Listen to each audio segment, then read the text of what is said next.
Nah, setelah kita menuliskan masalah penelitian, kemudian pertanyaan-pertanyaan penelitian,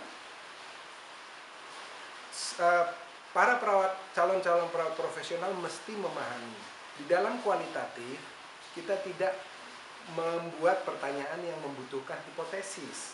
Karena kenapa? Karena konsep-konsep yang kita gali, konsep-konsep yang masih baru, yang masih membutuhkan penjelasan.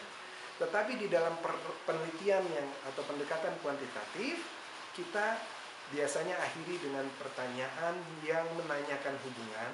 Di dalam pertanyaan penelitian atau research questions, kita akhiri dengan pertanyaan yang sifatnya menguji hipotesis. Sebagai contoh, adakah perbedaan pengetahuan atau pemahaman pasien sebelum dan setelah? Nah, ini membutuhkan hipotesis tentunya. Jadi berarti pertanyaan penelitian atau research questions berhubungan atau berkaitan erat dengan hipotesis. Dan yang membutuhkan pengujian hipotesis adalah pertanyaan penelitian yang sifatnya, saya garis bawahi, mencari hubungan atau membedakan. Jadi kalau yang sifatnya deskriptif, sampai sejauh mana tingkat pemahaman sebelum pasien, sebelum diberikan promosi kesehatan, itu semuanya univariate analisisnya. Jadi tidak ada hipotesis. Pertanyaan kedua, sampai sejauh mana atau bagaimanakah gambaran pemahaman, pengetahuan, sikap, self-efikasi pasien tentang titik-titik. Nah, itu semua univariate. Tidak membutuhkan hipotesis, tapi pada saat pertanyaan diakhiri dengan adakah hubungan atau adakah perbedaan antara pemahaman sebelum dan setelah diberikan, itu membutuhkan hipotesis. Dan pembahasan hipotesis sudah cukup didiskusikan selama pembelajaran kita di mata ajar statistik.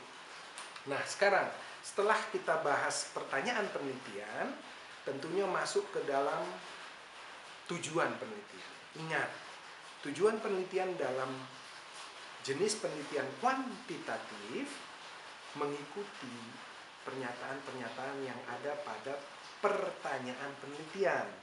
Apabila pertanyaan nomor 1 di dalam penelitian sampai sejauh mana pengetahuan sebelum, itu akan berhubungan dengan penulisan tujuan. Tujuannya akan menuliskan ingin mengetahui, mengkaji tingkat pengetahuan pasien sebelum.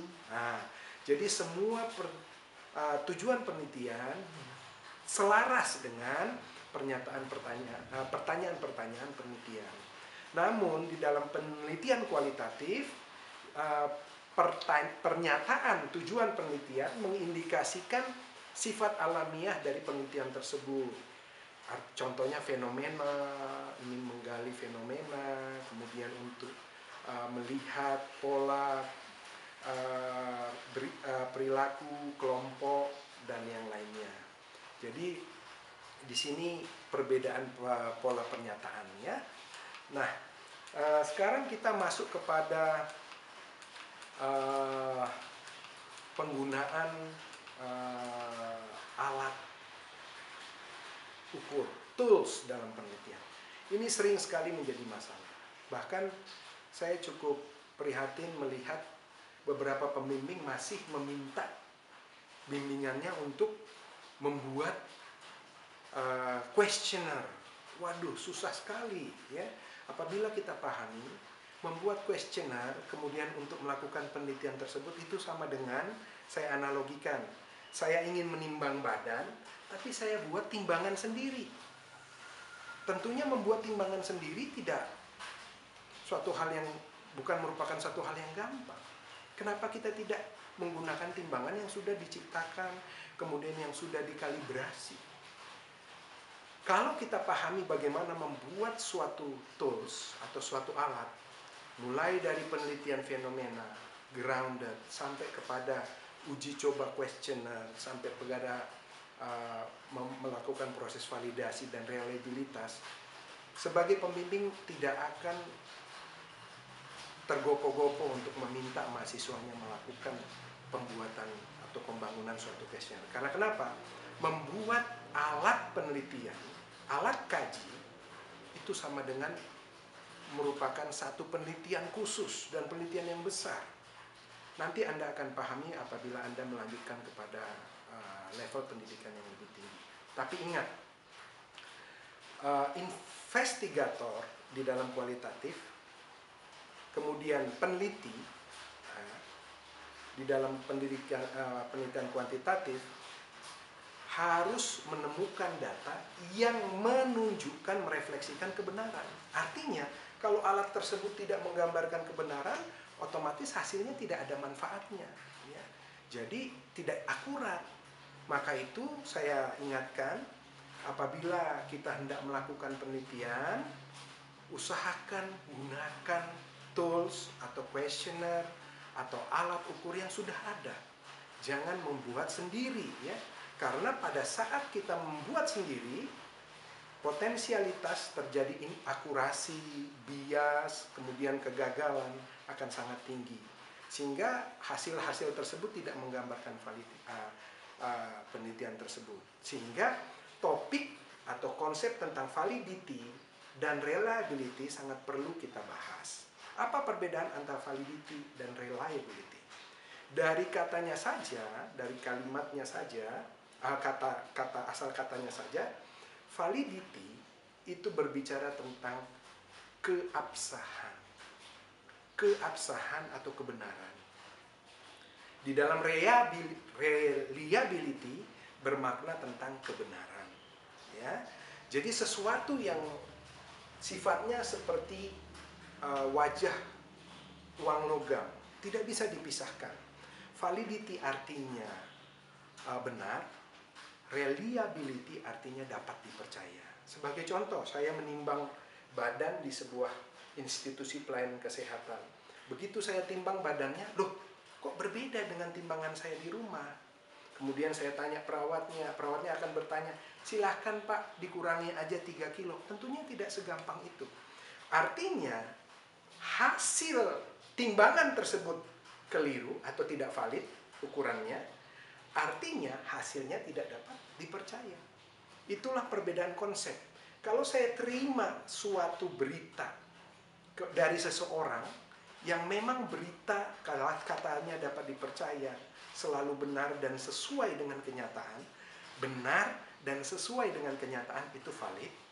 Kemudian saya percaya dan saya bisa gunakan sebagai dasar untuk membuat keputusan, itu dia disebut dengan reliability. Ya. Jadi kendaraan-kendaraan yang sudah diuji coba, yang sudah sesuai dengan standar, tentunya dapat dipercaya, reliable. Ya. Jadi questionnaire, alat ukur yang sudah dibuat, ya, dirancang bangun dengan baik, kemudian diuji coba dengan baik, tentunya dapat dipercaya. Nah, jadi apabila Anda sudah mendapat suatu alat ukur yang benar, yang valid, hasilnya akan dapat dipercaya. Itu konsep dari validity dan reliability. Jadi kepada rekan-rekan calon perawat profesional, saya anjurkan untuk selalu menggunakan questionnaire, alat ukur yang sudah valid. Coba bayangkan Anda mau mengukur tekanan darah seseorang, kemudian Anda buat alat ukur sendiri. Tentunya tidak. Sama halnya dengan questionnaire. Kita tidak semena-mena. Jangan sekali-sekali semena-mena membuat questionnaire. Itu saya ingatkan, garis bawahi itu. Bukanlah merupakan suatu hal yang mudah untuk membuat satu alat ukur baru. Jadi kita harus berusaha. Wah, saya susah dapatkan. Berarti kurang mencoba. Coba terus. Karena hampir kita katakan fenomena-fenomena yang ada di kehidupan kita sudah pernah dipikirkan, sudah pernah dibahas, sudah pernah diukur oleh berbagai peneliti-peneliti senior yang sudah lebih dahulu menjalani profesi ini. Dan juga saya lakukan ajakan kepada kita sebagai pembimbing penulisan atau penelitian untuk tidak atau hati